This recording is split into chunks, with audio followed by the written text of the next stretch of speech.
अरे राधिका बेटी, ये क्या किया? मैंने तुम्हें कहा था कि अपनी खाला मौसी को ये मत बताना कि हम घर बदल रहे हैं। मैंने पहले ही समझाया था, फिर भी तुम नहीं मानी। अरे माँ, तो क्या हुआ अगर मैंने उन्हें बता भी दिया? खाला पूछ रही थी कि कोई नई खबर है क्या, तो मैंने कह दिया कि हाँ, हम घर बदल रहे हैं। तुम्हें पता है ना, जब भी हम कोई काम करने से पहले किसी को बताते हैं तो वो काम कभी पूरा नहीं होता, अधूरा ही रह जाता है। अरे कुछ नहीं होता माँ, आप बस वहम करना छोड़ दो। हाँ, मैं वहम करना छोड़ दूं, लेकिन तुम अपनी आदतें बदल लो राधिका। कल को तुम्हें ससुराल भी जाना है, वहां क्या करोगी? न्यूज रिपोर्टर होने का मतलब ये नहीं कि घर की बातें भी सबको बता दो। कुछ बातें अपने तक भी रखनी चाहिए। माँ, मैं तो सोच रही हूँ कि ये भी छपवा दूँ कि मेरे घर में मेरी शादी की बातें चल रही हैं। तुम तो मानोगी नहीं, मैंने तुम्हें शादी और ससुराल वाली बात के अलावा भी बहुत कुछ समझाया है, उस पर ध्यान नहीं देती। अगर मुझे पता होता कि न्यूज रिपोर्टर बनने के बाद तुम्हें हर बात बताने की आदत पड़ जाएगी, तो मैं तुम्हें इस काम की इजाजत ही नहीं देती। छोड़ो ना माँ, आप भी किन बातों में उलझी हैं? वैसे भी मैंने शादी भी अपने जैसे किसी रिपोर्टर से ही करनी है। अच्छा माँ, अब मैं चलती हूँ, काफी वक्त हो गया है। सूरज, इतने दिन बाद ऑफिस आए हो, कहाँ थे तुम? सच सच बताओ। अगर आज भी नहीं आते तो मैं हेडलाइन बना देती कि मिस्टर सूरज कई दिन से ऑफिस नहीं आ रहे। अरे राधिका, कुछ जरूरी काम था, इसलिए अर्जेंट छुट्टी लेनी पड़ी। वरना तुम तो जानती ही हो कि मैं कभी छुट्टी नहीं लेता। ये तो है। तुम कहीं जा रही हो? हाँ, ब्रेक टाइम है, सोचा बाहर घूमने जाऊं। अच्छा, मैं भी साथ चलता हूँ। राधिका और सूरज रोजाना काफी वक्त साथ बिताते हैं और दोनों एक दूसरे को पसंद करने लगते हैं। कुछ महीनों बाद दोनों शादी कर लेते हैं, लेकिन शादी के बाद राधिका के लिए सबसे मुश्किल ये था कि उसे अपनी हर बात बताने की आदत बदलनी थी, क्योंकि उसके ससुराल में हर छोटी से छोटी बात छिपा कर रखी जाती थी। राधिका, मैं तुमसे एक बात कहना चाहता हूँ। तुम्हें पता है कि हर घर के अपने तौर तरीके होते हैं, और हमारे घर में एक चीज का ध्यान रखना होगा कि घर की बातें घर तक ही रखनी होंगी। हमारे यहाँ किसी को ये भी बताने की इजाजत नहीं कि आज हमने क्या पकाया, इसलिए ध्यान रखना। सोचा पहले से ही बता दूं। ये तो मामूली बात है। हाँ, बस समझ लो, हमारे यहाँ इतनी सी बात भी बाहर नहीं बताई जाती। तो सोचो, कोई बड़ी बात बताने पर क्या होता होगा। तुम जानती हो राधिका, मैंने माँ को हमारी शादी के लिए बड़ी मुश्किल से मनाया था। वो तो मान ही नहीं रही थी, कह रही थी कि एक न्यूज रिपोर्टर को अपनी बहू नहीं बना सकती।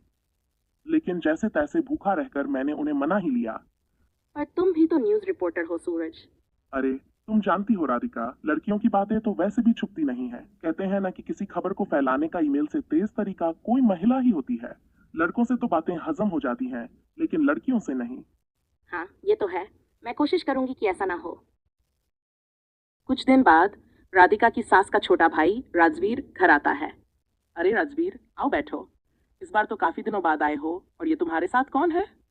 दीदी, ये आपकी नई भाभी है, कैसी लगी आपको? प्यारी है ना? नई भाभी? मतलब नई भाभी? मतलब ये कि मैंने दूसरी शादी कर ली है, और अभी तक मैंने राधिका को नहीं बताया। अगर उसे पता चल गया तो तुम जानते ही हो कि क्या होगा। अरे उसे कौन बताएगा? बस मुझे, आपको और घर वालों को पता है, और अब आप सब इस बात को राज ही रखना। तुम चिंता मत करो, हमारी तरफ से निश्चिंत रहो, कोई नहीं बताएगा। सब बातें राधिका सुन चुकी थी। कुछ हफ्ते तो आराम से निकल गए। एक दिन राधिका की सास नीतू के भाई राजवीर की पहली पत्नी सोनाक्षी उनके घर आई।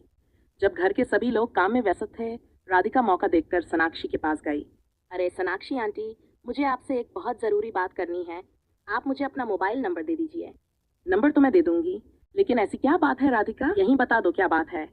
नहीं सोनाक्षी आंटी, यहाँ नहीं बता सकती। अगर किसी ने सुन लिया तो मुसीबत हो जाएगी। अच्छा, पर ऐसी कौन सी बात हो सकती है? आप इसे एक राज ही समझिए। जो बात मुझे आपको बतानी है वो घर में सबको पता है, लेकिन आपको नहीं पता, जबकि आपको तो पता होना चाहिए था। जितना वक्त तुमने ये सब बातें बताने में लिया है, उतने में तो वो बात भी बता सकती थी राधिका। लेकिन जैसी तुम्हारी मर्जी। अगर यहाँ नहीं बताना चाहती तो चलो मोबाइल पर ही बता देना। अरे भाभी, क्या बातें हो रही हैं? कुछ नहीं भाभी, मैं तो आपकी बहू को आज देख रही हूँ, शादी में तो नहीं आ पाई थी। वैसे नीतू भाभी, बहू तो बड़ी खूबसूरत लाई हो। ये हीरा कहाँ से ढूंढा? ये तो सूरज की पसंद थी, मैं तो मान ही नहीं रही थी, पर सच कहूँ अब तो ये मेरी भी पसंद बन चुकी है। हेलो सोनाक्षी आंटी, शुक्र है तुमने कॉल की। मैं तो कल से तुम्हारे फोन का इंतजार कर रही थी। बस कल मौका ही नहीं मिला, सब पास थे इसलिए बता नहीं पाई। असल में मुझे आपको बताना था कि राजवीर मामा जी कुछ हफ्ते पहले हमारे घर आए थे और उनके साथ एक लड़की भी। वो कह रहे थे कि ये उनकी दूसरी पत्नी है। ये क्या कह रही हो राधिका? ऐसा कैसे हो सकता है? मैं सच कह रही हूँ आंटी। वो अपनी दूसरी पत्नी को साथ लाए थे और कह रहे थे कि सोनाक्षी को मत पता। मैंने उनकी बातें सुन ली थी। यकीन मानिए आप, ये सब जानकर मुझे आप पर बहुत तरस आ रहा था, इसलिए सोचा कि आपको बता दूं। अच्छा, अब समझ आई कि राजवीर काम का बहाना बनाकर कई दिन घर से बाहर क्यों रहता था। तुम्हारा बहुत बहुत शुक्रिया राधिका कि तुमने मुझे ये सब बता दिया। बस आप एक बात का ध्यान रखना कि किसी को ये न पता चले कि मैंने आपको ये बात बताई है, वरना मेरी मुसीबत हो जाएगी। तुम चिंता मत करो, तुम्हारा नाम तो मैं बिल्कुल नहीं लूंगी। अब शाम को जब राजवीर घर आता है तो इस बात पर पति पत्नी में खूब झगड़ा होता है। अगले दिन राजवीर अपनी बड़ी बहन नीतू के घर जाता है। दीदी, मैंने आपसे कहा था कि मेरी दूसरी शादी के बारे में किसी को मत बताना, लेकिन आपने फिर भी सोनाक्षी को बता दिया। क्या जरूरत थी उसे ये सब बताने की? ये तुम क्या कह रहे हो राजवीर? हमने तो किसी से भी ऐसी कोई बात नहीं की। तो फिर उसे कैसे पता लगा दीदी कि मैंने दूसरी शादी कर ली है? वो कल यहाँ से होकर गई थी, तो यहाँ से ही किसी ने उसे बताया होगा। मेरा यकीन करो राजवीर, हमने तो उससे इस बारे में कोई बात ही नहीं की। तो फिर उसे कैसे पता चला? कहीं सूरज या रीना ने तो ये सब कुछ उसे नहीं बता दिया? क्योंकि जब मैंने ये बात की थी तब सूरज और रीना भी पास खड़े थे। मुझे नहीं लगता कि उन्होंने कुछ बताया होगा, क्योंकि तुम तो जानते हो हमारे घर से आज तक कोई भी बात बाहर नहीं निकली। इसीलिए तो मैंने यहाँ आकर ये बात की थी कि मैंने दूसरी शादी कर ली है, क्योंकि मुझे पता था कि कोई सोनाक्षी को नहीं बताएगा। वैसे मैं एक बार उन दोनों से पूछ लेती हूँ, लेकिन मुझे यकीन है कि वो ऐसे नहीं कर सकते, क्योंकि वो जानते हैं कि घर की कोई बात बाहर बताएगा तो फिर घर की नौकरानी को छुट्टी देकर खुद को 6 महीने तक सारे घर का काम करना पड़ेगा। सूरज बेटा, मुझे तुमसे कुछ पूछना था। तुमने तो अपनी सोनाक्षी मामी को ये नहीं बताया कि राजवीर मामा दूसरी शादी कर चुके हैं? नहीं माँ, मैं भला क्यों बताऊंगा? आप तो जानती हैं कि बचपन में एक बार मैंने किसी को घर की एक बात बता दी थी, तो आपने मुझसे 3 महीने तक घर का सारा काम करवाया था। अब तो आपने सजा भी 3 महीने के बजाय 6 महीने कर दी है, तो मैं ये जोखिम क्यों लूंगा? तो फिर सोनाक्षी को ये बात कैसे पता चल गई? हो सकता है माँ की उन्हें ये बात कहीं और से पता चली हो। सोनाक्षी आंटी, वो मैं आपसे कहना चाहती थी कि कल राजवीर मामू घर आए थे। कहीं आपने उनके सामने मेरा नाम तो नहीं लिया था कि मैंने आपको बताया है कि वो दूसरी शादी कर चुके हैं? नहीं तो, मैंने तो नहीं बताया तुम्हारा। राजवीर मामू क्या कल तुम लोगों की तरफ आए थे? जी, मैंने जब उन्हें घर में देखा तो मैं परेशान हो गई कि कहीं आपने उनके सामने मेरा नाम तो नहीं लिया था। ऐसा कुछ नहीं है, तुम बेफिक्र हो जाओ। राधिका की सास नीतू ने उसकी सारी बातें सुन ली थी। अच्छा, तो इसने ये बात सोनाक्षी को बताई है। जिस बात का डर था वही हुआ। इसी वजह से मैं न्यूज रिपोर्टर लड़की को अपनी बहू नहीं बनाना चाहती थी। ऐसा करती हूँ कि अभी मौका है, अभी राधिका का झूठ पकड़ती हूँ, वरना बाद में वो बच निकलेगी।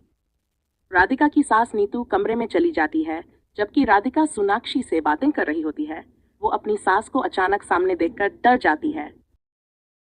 राधिका बहू, तुमने वही काम किया जिसका मुझे डर था। मैंने सूरज को बताया भी था कि वो तुम्हें समझा दे कि घर की बात बाहर नहीं करनी, और मुझे यकीन है कि उसने तुम्हें समझाया भी होगा, लेकिन फिर भी तुमने बाहर बात कर दी। राधिका के पास अब इस सच्चाई को स्वीकार करने के अलावा कोई चारा नहीं था, क्योंकि वो जानती थी कि उसकी सास ने सब बातें सुन ली हैं। मुझे माफ कर दीजिए माँ जी, मुझसे गलती हो गई। आगे से ऐसा कभी भी नहीं होगा। हाँ, जब अगले 6 महीने अकेली घर के सारे काम करोगी तो इसकी दोबारा नौबत भी नहीं आएगी कि तुम कोई बात बाहर करो। अगले 6 महीने के लिए राधिका अकेले घर के सारे काम करती है और इसीलिए वो आगे से घर की बात किसी को बताने से तौबा कर लेती है।